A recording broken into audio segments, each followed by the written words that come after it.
Drama razia Menteri UMKM di kantor bank.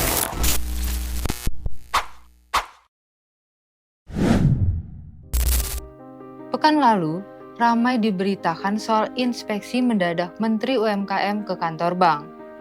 Pak Menteri marah karena bank-bank tak mau mengucurkan kredit dan karena bank masih berani meminta agunan untuk kredit usaha rakyat atau KUR senilai 1 juta rupiah hingga 100 juta rupiah. Sebuah pertunjukan yang dramatis, penuh emosi, dan cukup menghibur bagi mereka yang lelah mendengar janji.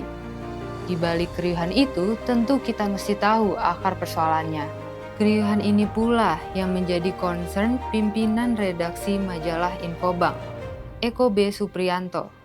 Dalam tulisannya di infobanknews.com yang berjudul Drama Razia Menteri UMKM di Kantor Bank, digambarkan seolah Pak Menteri UMKM menjadi Deus Ex Machina, pahlawan super yang turun dari langit birokrasi untuk menghajar para penjahat perbankan yang dianggap menghambat pemerataan ekonomi. Sebuah pertunjukan yang patut diberi tepuk tangan, sejatinya tidak demikian. Kita patut bertanya, benarkah bank adalah biang keladi dari masalah struktural yang sudah berpuluh tahun membelit UMKM kita? Padahal, persoalan UMKM bukan soal modal semata, karena ada produksi dan pemasaran, juga soal skala ekonomi. Di balik retorika sang menteri, tersembunyi sebuah paradoks yang ironis. Pemerintah lupa bahwa bank bukanlah lembaga sosial, melainkan entitas bisnis yang bertanggung jawab penuh atas titipan dana masyarakat. Jika menggunakan rata-rata Capital Adequacy Ratio atau CAR bank yang 24%, maka 76% isinya duit masyarakat. Lalu, apa akar masalah sebenarnya?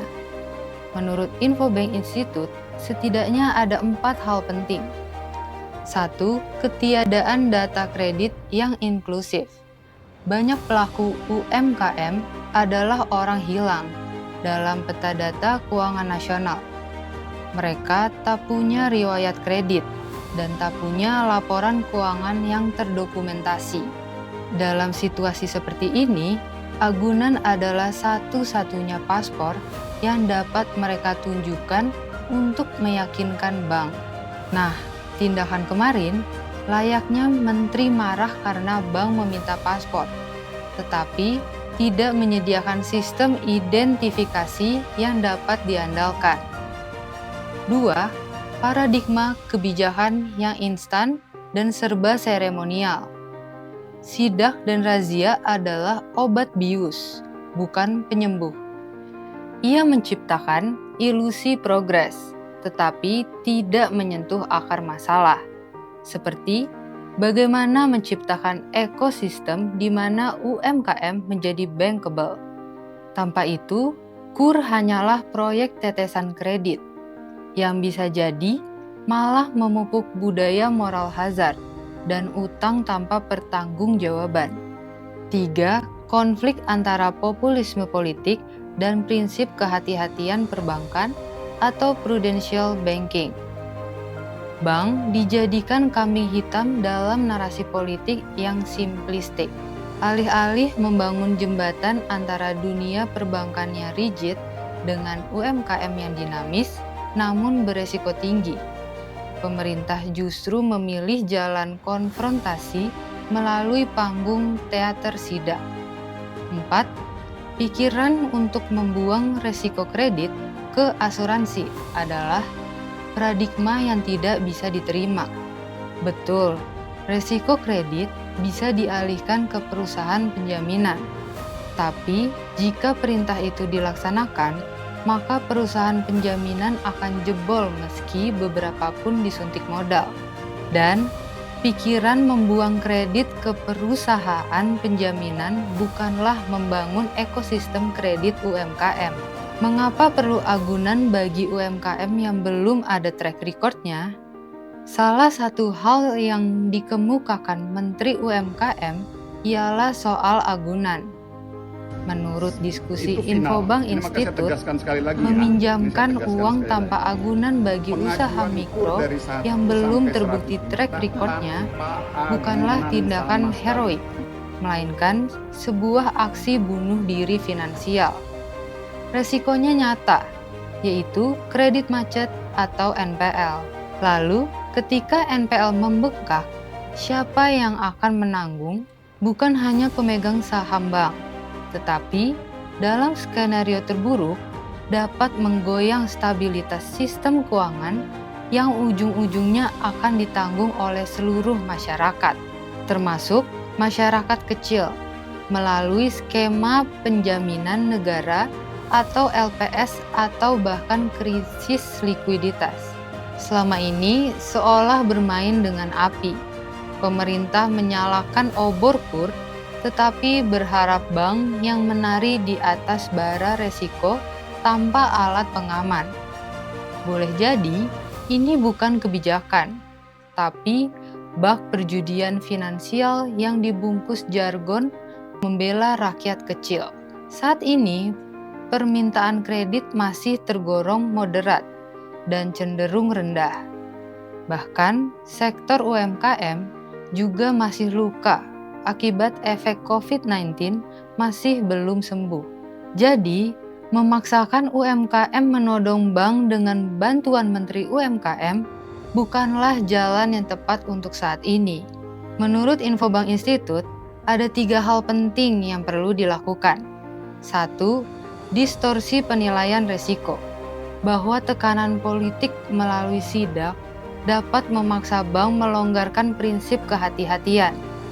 Kredit dikucurkan bukan karena kelayakan usaha, tapi karena takut dirazia. Portofolio KUR menjadi bom waktu NPL. Saat ini, masih terjadi kecenderungan NPL di sektor UMKM meningkat, termasuk KUR.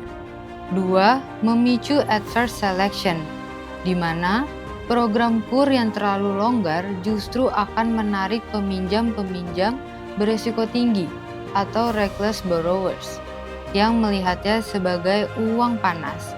Sementara pelaku UMKM yang benar-benar potensial justru mungkin enggan terlibat dalam program yang syarat dengan politisasi. 3. Mengikis kepercayaan publik. Jika publik melihat bank dipaksa mengambil risiko gila-gilaan, kepercayaan terhadap institusi perbankan yang fondasinya adalah kepercayaan bisa terkikis. Ingat, uang bank adalah uang masyarakat. Kegagalan bank adalah tragedi nasional. Jadi, apa solusinya? Alih-alih berteriak di lobi bank, lebih baik sang menteri menghabiskan waktunya untuk membangun infrastruktur pendukung. Menurut Infobank Institute, setidaknya ada beberapa langkah yang bisa dilakukan. 1. Memperkuat kredit scoring alternatif dengan memanfaatkan teknologi fintech dan data non-tradisional atau seperti riwayat transaksi digital. 2. Mengembangkan dan memperluas program penjaminan kredit yang sehat dan transparan, sehingga bank terlindungi dan UMKM terbantu, dan terus memperkuat perusahaan penjaminan. 3. Beralih dari pendekatan razia ke pendekatan kolaborasi. Duduk bersama dengan OJK dan perbankan untuk merancang skema KUR yang realistis, berkelanjutan, dan benar-benar mampu memberdayakan. Jika UMKM-nya bagus, pasti bank akan datang dengan sendiri.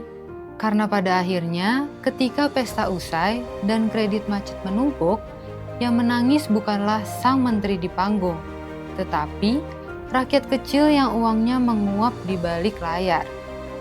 Tak peduli itu bank plat merah atau milik swasta. Jadi, yang dibutuhkan di sini adalah arsitek sistem, bukan pemadam kebakaran yang gemar pamer di kamera. Main razia seperti tidak tahu apa yang dikerjakan. Ingat Pak Menteri, uang bank itu bukan uang warisan Nabi Sulaiman. apalagi uang papasan perang. Uang bank itu sebagian besar adalah uang masyarakat. Bagaimana pendapat Infobankers? Tulis di kolom komentar ya. Mau belajar tentang ekonomi, keuangan, dan perbankan? Jangan lupa follow kita ya.